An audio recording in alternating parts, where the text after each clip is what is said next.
I thank you all for honoring our invitation to this strategic meeting today. It is a foresight meeting.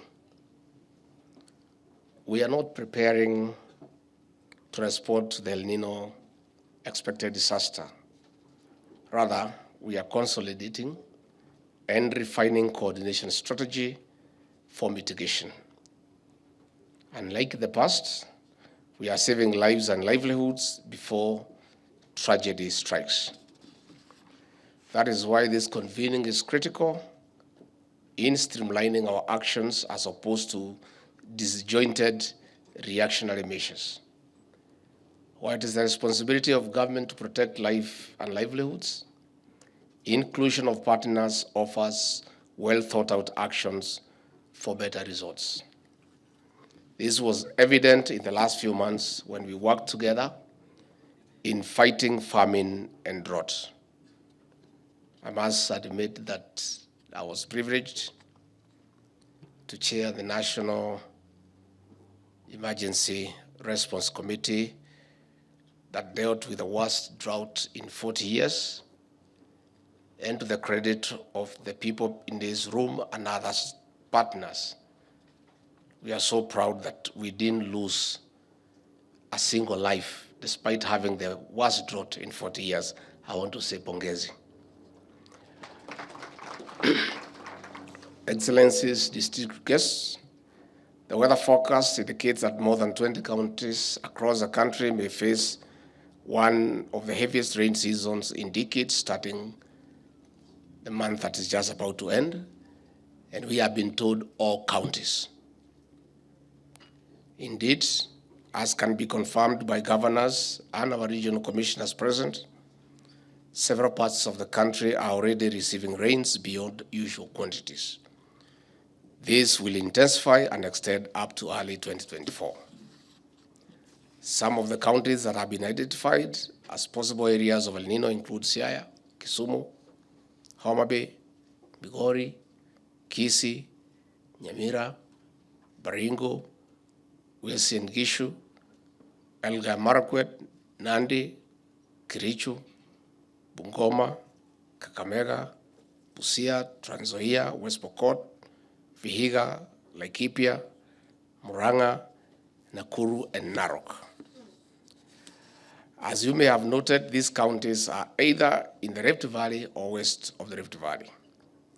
These regions are home to more than half of the country's population, which therefore means that with other hotspots identified across the country, El Nino will be devastating if we fail to plan properly. The English say, failing to plan is planning to fail. I don't think any of us in this room want to get caught up in that situation. Excellencies, distinguished guests, our children are preparing for national examinations while their parents are ready to harvest. The business community is crossing the country in rebuilding the economy as the government implements massive infrastructural projects for better service delivery to the people. All these and more other undertakings will be interrupted. After a prolonged drought of almost 40 years, the worst in 40 years, we do not wish to lose lives and livelihoods. We do not wish to see the 1997 El Nino situation, which more than 1.5 million people were displaced and negatively affected. We must safeguard the gains we have made since the rains commenced. That is why we must prepare properly together as one. We note with appreciation that some counties and partners are already establishing structures of mitigating possible impacts.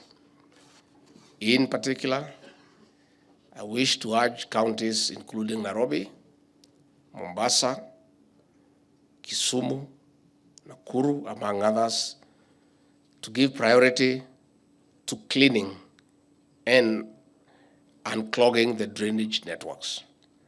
We also recognize that with the expansion of our towns, we have not matched drainage systems as required. As a matter of urgency, we request counties to prepare artificial waterways. This will include surface runoff and risk of flooding, more so in residential areas. On this note, allow me to also draw your attention to mapping out burst or non-functioning sewage systems. They are a health hazard at this time. The national government administration teams are ready to work with counties to prevent spillage or service runoff. El Nino is beyond county governments. El Nino is beyond the national government. El Nino is beyond our development partners. That is why we must work together by leveraging our diverse capacities in technical and financial resources. A synchronized strategy will offer a methodical implementation matrix of the mitigation measures which we are refining today.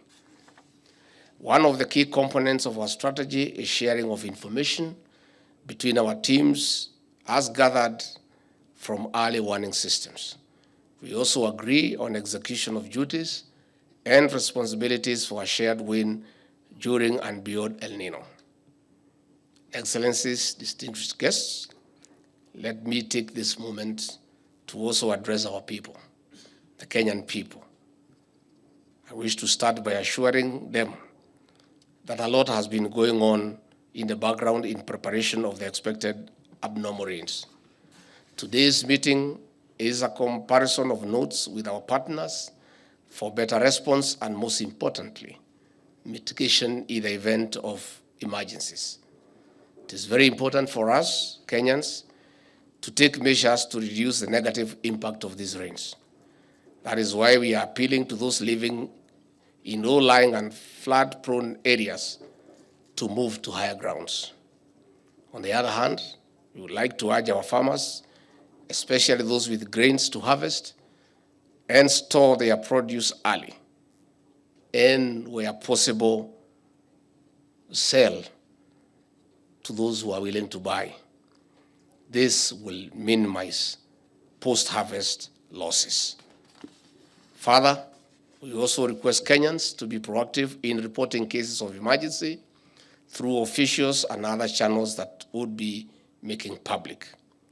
In this regard, we invite the media to work with us in timely dissemination of information for the public to remain safe. Excellencies, distinguished guests, while we strive to build resilient structures, the rains are an opportunity also to grow more trees. His Excellency President William Ruto is leading the nation in planting more trees towards meeting the 15 billion target by the year 2032. Improving forest cover will reduce the negative impact of climate change by stabilizing weather and countering events such as landslides and mudslides. We encourage our farmers in the less flood-prone areas to grow food. After the El Nino, we still need food. On this note, I invite all of us to this convention and look forward to a solidified march to mitigating the possible impacts of El Nino. Asanteni sana.